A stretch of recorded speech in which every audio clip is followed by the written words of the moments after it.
আজকে সকালটা শুরু হয়েছিল মর্নিং ওয়াক দিয়ে। অ্যাকচুয়ালি আমি কিন্তু খুব একটা তাড়াতাড়ি উঠতে পারি না, তাই আমি 7:30 উঠে দেন মর্নিং ওয়াকে যাই। আজ আবার আমার সাথে কিন্তু আমার মাও গেছিলো। মা এক রাউন্ড হেঁটে একটু বসে রেস্ট নিচ্ছিল, তারপর আমার হাঁটা কমপ্লিট হলে আমরা দুজনে একসাথে বাড়ি ফিরলাম। ওই 8:30টার দিকে আমি দুটো কলা খেয়েছিলাম।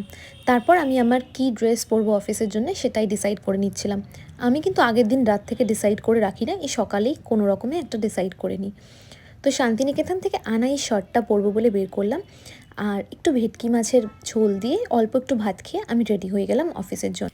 এরপর আর কোনো ক্লিপ নেওয়া পসিবল হয়ে ওঠেনি, অফিসে প্রচণ্ড প্রেশার ছিল। তারপর অফিস থেকে ফিরে আমি যেটা করি সেটা হচ্ছে প্রথমেই আগে আমি আমার চুলটাকে বেঁধে নিই, একটা বেনুনি বেঁধে নিই, কারণ না হলে ভীষণ ডিস্টারবেন্স লাগে আমার।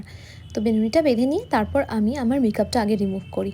তো প্রথমে আমি একটা ওয়েট ওয়াইপস দিয়ে মেকআপটাকে রিমুভ করে নিই। তারপর আমি কিন্তু ডাবল ক্লিনস করি একটা যে কোনো ফেস ওয়াশ দিয়ে।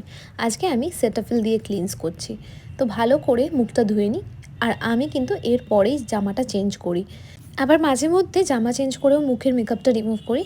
তো আজকে আগে ভালো করে মুখটা ক্লিনস করে নিয়েছিলাম, তারপরে আমার কমফোর্টেবল পাজামা চেঞ্জ করে নিয়ে ডিনার করে নিয়েছিলাম। এরপরে আর কোনো ভ্লগ করে ওঠা আমার জন্য পসিবল হয়ে ওঠেনি, কোনো ক্লিপই নেওয়া হয়নি অ্যাকচুয়ালি। তো এটাই ছিল আজকের আমার দিন। কেমন লাগলো ভিডিওটা জানিও।